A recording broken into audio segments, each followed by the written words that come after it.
Hey guys, myself Neetu Gupta from NLS Bangalore. So, in this session, I'm going to take up current affairs and related concepts on Indian polity. Now, we will talk about the topic promulgation of Mineral Laws Amendment Ordinance 2020. Now, it means this ordinance has amended certain laws. तो वो उन्होंने क्या laws को amend किया है? Mines and Minerals Development and Regulation Act 1957, Coal Mines Special Provision Act 2015. Is it clear? So this shall open for the coal mining sectors completely कि वो अपने किसी को भी फाइनेंस और एक्सपर्टाइज दे सकते हैं किस पर्पज़ के लिए for building blocks and selling the coal freely to any buyer of their choice. Is it clear? Now what are the major provisions of this law? Major provisions क्या है कि एक तो एंड यूज़ ऑफ कोल के लिए जो restriction लगी है उसको रिमूव करेंगे.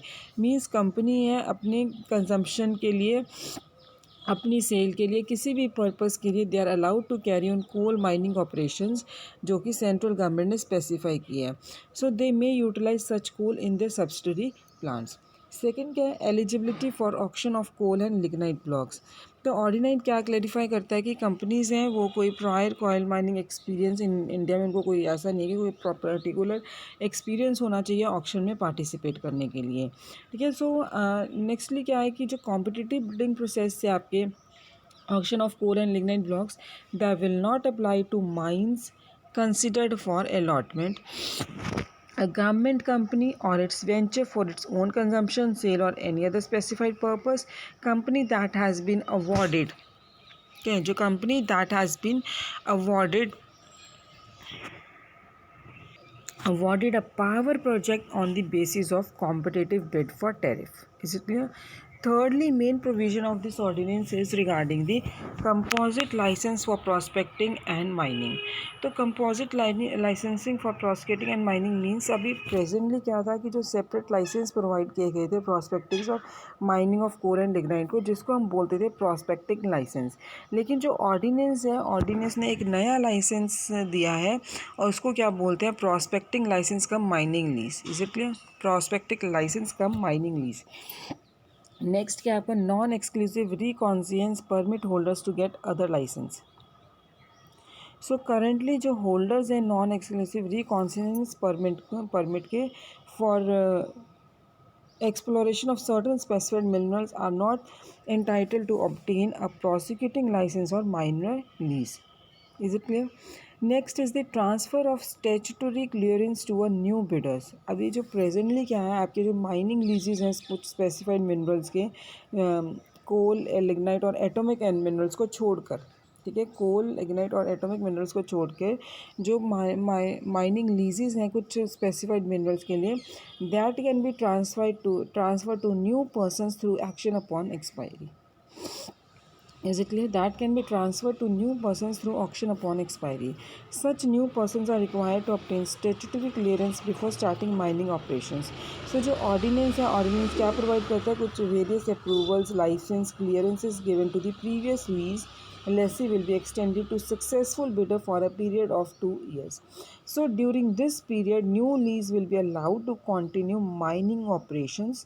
However, new lessee must obtain all the required clearance within this 2-year period. Is it clear? Next is reallocation after termination of the allocations. अब जो ओरिजिनल एक्ट था अमेंडमेंट से पहले क्या था कि जो कुछ केसेस में जो कोल माइंस का ऑर्डर जो अलॉट हुआ था कोल माइंस का ऑर्डर उसको टर्मिनेट कर देते हैं. लेकिन जो ये ऑर्डिनेंस है 2020 का इन्होंने क्या ऐड कर दिया कि वो रिकलेक्ट भी कर सकते हैं. किस तरह से करेंगे? थ्रू ऑक्शन और allotment as may be determined by the central government. So central government एक कस्टोडियन को अपॉइंट करेंगे ताकि वो इन माइंस को मैनेज कर सके जब तक वो रीएलोकेट नहीं हो रही. Is it clear? Next is prior approval from the central government.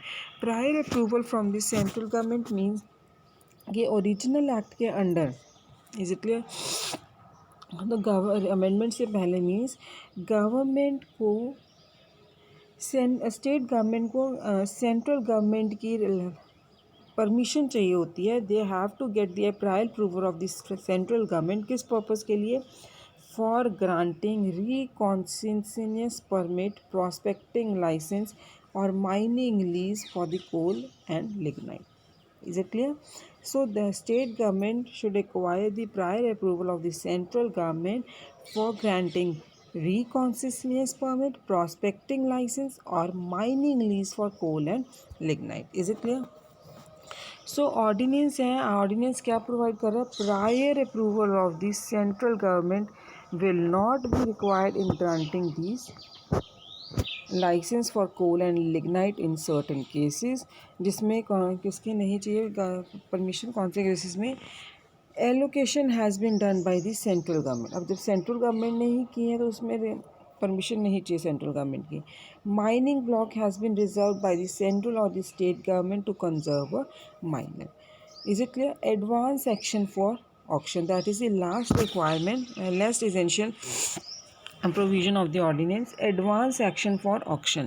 So under the original act जो mining leases हैं specified minerals other than वही coal, lignite and atomic minerals, they are auctioned on the expiry of lease period. So ordinance provides that the state government take advance action for the auction of a mining lease before its expiry. Is it clear? क्या provide करते हैं?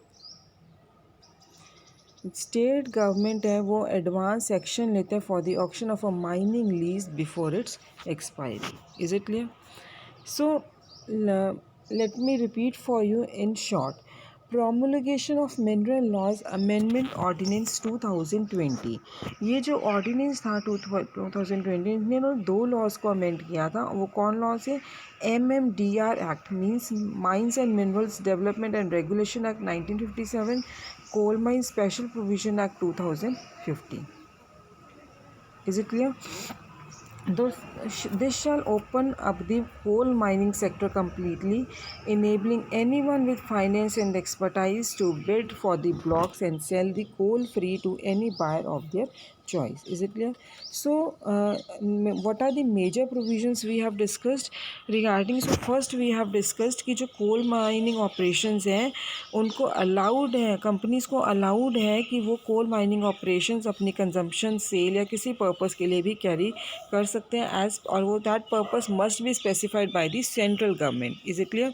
Secondly we have discussed कि जो companies हैं, ordinance ने clear कर दिया कि जो कंपनीज़ हैं उनको कोई ऐसे ऑक्शन के लिए कोई स्पेसिफाइड इनकी एक्सपीरियंस नहीं चाहिए इंडिया में ऑक्शन में पार्टिसिपेट करने के लिए। Is it clear? Thirdly we have discussed about the compositing licence for prospecting and mining. It means कि जो ऑर्डिनेंस ने एक नया तरह का लाइसेंस ऐड कर दिया था which is known as prospecting license cum mining lease. Is it clear? Next is non exclusive reconnaissance permit holders to get other license. तो जो प्रेजेंटली क्या था कि जो होल्डर्स है non exclusive reconnaissance a permit for exploration of certain specified minerals, they are not entitled to obtain a prospecting license or mining lease. So reconnaissance operation means preliminary prospecting of a mineral through certain service. Next, a transfer of statutory clearance to a new bidders. तो पहले क्या था, currently जो आपके mining leases थे कुछ specified minerals coal, lignite और atomic minerals को छोड़ के दे can be transfer to a new person through auction upon expiry. Such new persons they are required to obtain statutory clearance before starting mining operations. ठीक है, तो ordinance क्या provide करते हैं कि कुछ approvals, licence, clearance which will be given to the previous lessee will be extended to the successful bidders for a period of 2 years। Is it clear? तो इस पीरियड के टाइम में जो नया लेसी है उसको अलाउड होगा to continue with the mining operations. So new lessee just must obtain all the required clearance within the 2 year period. Is it clear?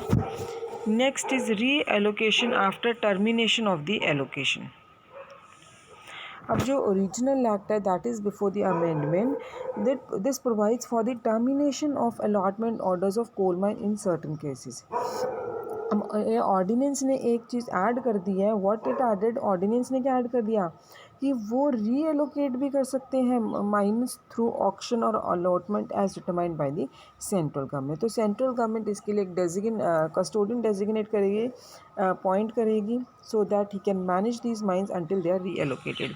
Prior approval from the central government, prior approval of the central government means कि जो original act है वहाँ पे state government that requires to state government को central government की approval लेनी पड़ेगी। लेकिन वो ऑर्डिनेंस ये भी कह रहा है कि जो अगर सेंट्रल गवर्नमेंट ने काम किए, जहाँ पे सेंट्रल गवर्नमेंट ने ही काम किया आपका, जैसे कि एलोकेशन सेंट्रल गवर्नमेंट ने की थी, माइनिंग ब्लॉक्स रिजर्व किए बाय सेंट्रल और state government to conserve a mineral, तो इन दोनों केसेस में सेंट्रल गवर्नमेंट की अप्रूवल नहीं चाहिए। And lastly advance action for the auction. Original act में क्या था कि जो माइनिंग लीज थी फॉर स्पेसिफाइड पीरियड, ठीक है, जो माइनिंग लीज थी for specified minerals other than the coal, lignite and atomic minerals, they are auctioned on the expiry of the lease periods. The ordinance provides that the state government can take advance action for the auction of a mining lease before expiry. So this was the topic regarding promulgation of Mineral Laws Amendment Ordinance 2020. In the next session I will be taking up the topic Parliament passes Jallianwala Bagh Memorial Amendment Bill 2019. Thanks.